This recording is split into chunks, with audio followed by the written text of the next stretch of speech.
Welcome to my channel. मैं doctor Aradhana Chaurasia, psychology counsellor and psychotherapist and educator. आप सभी का बहुत बहुत स्वागत करती हूँ।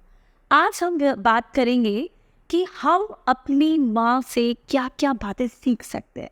अक्सर मेरे पास बहुत सारी कंप्लेंट्स आती है, बहुत सारे लोग अपना डिस्कस करते हैं कि इसकी मम्मी कितनी अच्छी है, इसकी मम्मी कितनी प्यारी है, आप मम्मी आप ऐसा क्यों नहीं करती। ऐसी कई सारी बच्चियां मुझसे अपनी प्रॉब्लम शेयर करती हैं। तो मैंने सोचा क्यों ना इस बात पे वीडियो बनाया जाए। अक्सर एक चीज़ मैंने बहुत डीप समझी है कि लड़कियां अक्सर माँ के जैसा बनना चाहती है, बट माँ के जैसा जीवन जीना पसंद नहीं करती।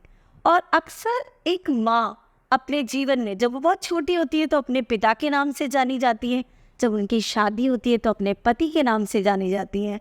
लेकिन आज ट्रेंड्स बदल गए हैं क्योंकि बहुत इशूज़ इश्यूज आ रहे हैं, मॉडर्न जनरेशन है, हमारे बच्चे ग्रोथ कर रहे हैं, तो हम माँ को भी अपनी ज़िंदगी का नज़रिया बदलना बहुत ज़रूरी है, जो मैंने अपनी माँ से बहुत सीखा है। तो आज की जनरेशन में माँ बिल्कुल गृहिणी के नाम से तो जानी जाती है, लेकिन एक सशक्त महिला और एक सशक्त माँ के नाम से भी जानी जाती है। माँ एज ए एंटरप्रेन्योर, माँ एज ए लीडर, माँ as a trainer, mom as a teacher, mom as an educator, mom as a professional and mom as a politician। कई सारी चीज़ें जो नॉन एंडिंग प्रोसेस है। तो आज हम इसी बारे में बात करेंगे कि अपनी माँ को डीप समझें, उनको समझने की कोशिश करें, क्योंकि हर माँ अपने बच्चे के लिए सक्सेस चाहती है, उसको एक अच्छी स्किल्स देना चाहती है। तो जो मैंने अपनी माँ से स्किल्स सीखी हैं 5, वो मैं आपसे शेयर करूँगी। नंबर 1 जो मैंने अपनी मॉम से सीखा है, वो सबसे पहली चीज़ है कॉन्फिडेंस। कि मॉम कितने अच्छे से घर को मैनेज करती हैं, प्रोफेशनल लाइफ को मैनेज करती हैं, अपने बच्चों को मैनेज करती हैं और अपने हस्बैंड को मैनेज करती है, कई सारे रिलेटिव्स को मैनेज करती है। अगर आप मम्मी के कॉन्फिडेंस को बारीकी से ऑब्जर्व करेंगे ना, तो आपकी जीवन उतना ही स्मूथ हो जाएगा कि जीवन में विश्वास कैसे बढ़ता है, और मम्मी से आप विश्वास करने की स्किल्स को आर्ट में कन्वर्ट कर सकते हैं। और मैंने अपनी माँ से जो दूसरी चीज़ सीखी है वो है हैप्पीनेस। हर इंसान, मैंने अपनी मम्मी को अक्सर देखा है कि जब इंसान के पास अच्छी परिस्थिति होती है तो वो बहुत खुश रहता है, लेकिन जो व्यक्ति और जो माँ विषम परिस्थितियों में भी खुश रह सकती है, उसको रियल हैप्पीनेस बोलते हैं। और हैप्पीनेस का कोई मंत्र नहीं है, इसका मंत्र हमारे अंदर होता है कि हमें अपने घर में छोटी छोटी चीज़ों में खुशियाँ ढूंढनी पड़ती हैं, उन्हें बनाना पड़ता है, तभी तो आप कहलाएंगे और मेरी माँ कहलाएंगे प्यारी सी सुपर मॉम। तीसरी जो मैंने चीज़ सीखी अपनी माँ से, वो चीज़ है पॉजिटिविटी। एक पॉजिटिव माइंड हमेशा सक्सेस को बढ़ावा देता है, और नेगेटिव माइंड आपकी खूबियों को कमियों में बदलता है। ये मैंने सीखा है। जब भी फॉर एग्जाम्पल, अगर कमल का फूल कीचड़ में लगा है और आपको उसको तोड़ना है, तो आपको उसको पार करके ही जाना पड़ेगा।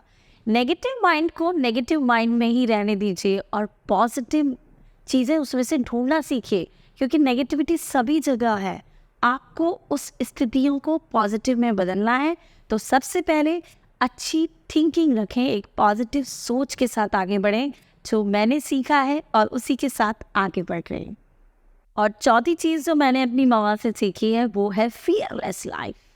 अपनी ज़िंदगी को फियरलेस कैसे जीना है, ये मैंने सीखा है। और वाकई में जब मैंने इसको अपनी लाइफ से अप्लाई किया ना, जब मेरे बच्चे हुए, 2 बच्चे हुए, उनके साथ जीवन जिया, उनको कई सारी चीज़ें सिखाना बड़ा मुश्किल होता है, आसान बात नहीं है।